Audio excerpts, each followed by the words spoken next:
ঠান্ডা, এই যে গলা টলা সব জড়িয়ে রেখেছি, না রাখলে তো হবে না, অসুস্থ হয়ে যাব। যার জন্য এইভাবেই তো আমি বন্ধুদের সামনে চলে আসলাম। তাহলে আজকে আমি সঠিক একটা রেসিপি নিয়ে আসছি না, আমি একটু দেখাচ্ছি যাতে আমি কী রান্না করছি, একটু একটু করে রান্নাগুলো দেখে দেবো।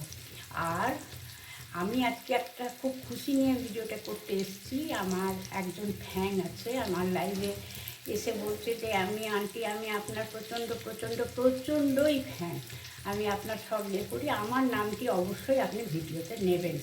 তো অবশ্যই আমি নন্দিনী তোমার নাম নেব, ভালো করে বলবো।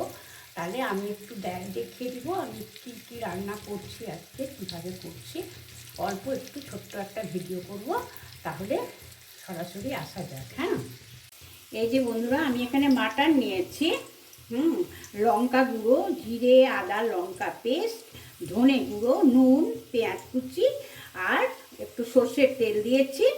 আর এখানে রসুন আর পেঁয়াজ হাফ পেস্ট করেছি। এটাকে আমি এখন খুব ভালো করে মাখিয়ে নেব। আর এখানে আমি এই যে কাজু কিশমিশ ভেজে নিয়েছি, এখানে নিয়েছি বিনস, মটরশুঁটি, গাজর আর ক্যাপসিকাম, একদম সাদা তেলে ভালো করে ভেজে নিয়েছি। আর এখানে বিট নিয়েছি, বিট কিন্তু কালারটা একদম লাল হয়ে যায়, তার জন্যে আমি আলাদাভাবে ভেজেছি। হ্যাঁ, এখানে আলু ভেজে তুলে নিয়েছি। হ্যাঁ, এবারে আমি এতে গোটা গরম মশলা দিয়ে দিচ্ছি, ছোটো এলাচ, দারচিনি, লবঙ্গ। এতে সামান্য পেঁয়াজ কুচি দিয়ে দিচ্ছি।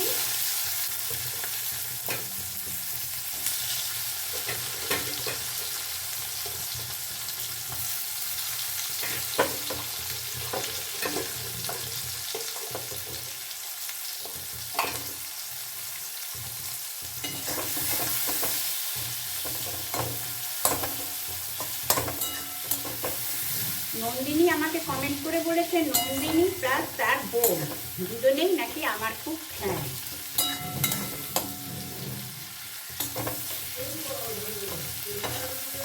এই যে এখানে একটু ক্যাপসিকাম দিয়ে দিলাম।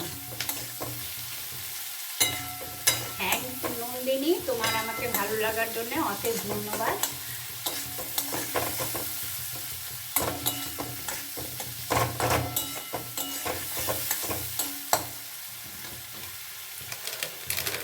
একটু কালারটা ভালো হওয়ার জন্য এতে দিয়ে দিচ্ছি আমি সামান্য লঙ্কা গুঁড়ো।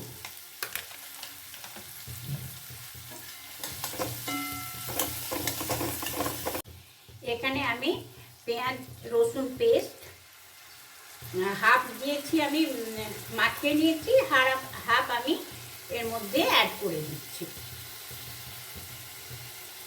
দিয়ে আমি ভেজে নিচ্ছি।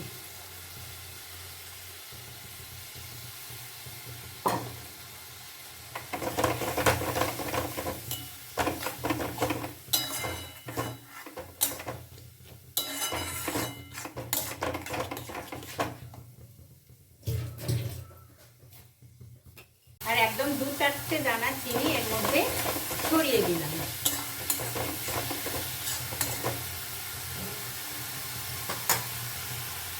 দিলাম 2টো তেজপাতা।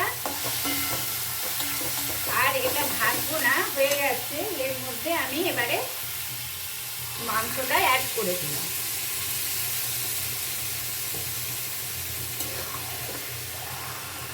বন্ধুরা ভাবছে কড়াইটা ছোট হয়ে গেছে, না, আমি একে কষিয়ে নিয়ে প্রেসার কুকারে দিয়ে দেবো, কোনো অসুবিধা হবে না।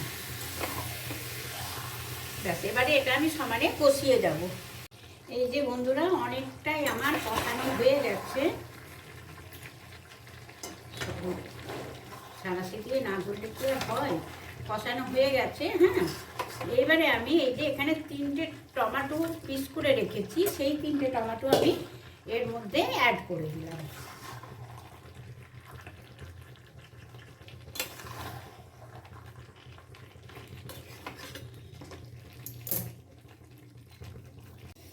মাংসটা আমি কষিয়ে এখানে প্রেসার কুকারে সিটি দিতে দিয়ে দিয়েছি।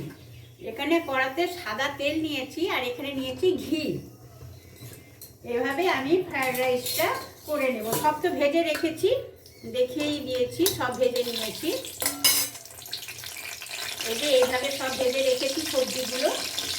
আর আমি বিটটা কীভাবে দিচ্ছি, আমার অবশ্য ফ্রাইড রাইসের ভিডিও করা আছে, আমি তাকে বলেছি কোনো রেসিপি আমি সম্পূর্ণ শেয়ার করছি না, তবু আমি আজকে কী রান্না করছি সেটাই আমি দেখিয়ে দিচ্ছি। এতে আমি দেবো গোটা গরম মশলা, গোটা গরম মশলা দিয়ে দিলাম, ভাত, সব রকম সবজি, তেজপাতা সব দিয়ে ভালো করে ভেজে নিলাম, তাতে নুন মিষ্টিও দিয়ে দিলাম। হ্যাঁ, আর ওপর থেকে গরম মশলাটা ছড়িয়ে দিয়ে এবারে ভালো করে মিক্সড করে নিচ্ছি। আর বিট আমি নামানোর পরে হাঁড়িতে ঢালবো যখন, তখন ওপর থেকে এই বিটটা আমি ভালো করে সাজিয়ে দেব। এই যে বন্ধুরা, ভাতের ভেতরে এইভাবে আমি বিট ছড়িয়ে দিয়েছি। হ্যাঁ, এরপরে আবার আমি ভাত ভেজে দেব, তার উপরে আবার এইভাবে আমি বিট সাজিয়ে দেব। এইভাবেই আমি বিট দিই, তাহলে কখনো বিটের লালটা হয়ে যায় না। এই যে সবগুলো নামিয়ে নিলাম, আমার হয়ে গেছে। আমি 3বারে করলাম তো, 3বারেই আমি একটা জিনিস দিয়েছি, এটা দেওয়া যেতেও পারে নাও যেতে পারে, কিন্তু আমি এটা দিই একটু গোলাপ জল, কেওড়া জল আর সামান্য 2 ফোঁটা মিঠা আতর আমি মিক্সড করে রেখে দিয়েছিলাম। প্রত্যেকবার নামিয়ে নামিয়ে এইভাবে দিয়ে আমি চাপা দিয়ে দিচ্ছিলাম। এইভাবে চাপা দিয়ে দিতে গেলে একটা আলাদা খুব সুন্দর সেন্ট হয়, অসাধারণ লাগে খেতে।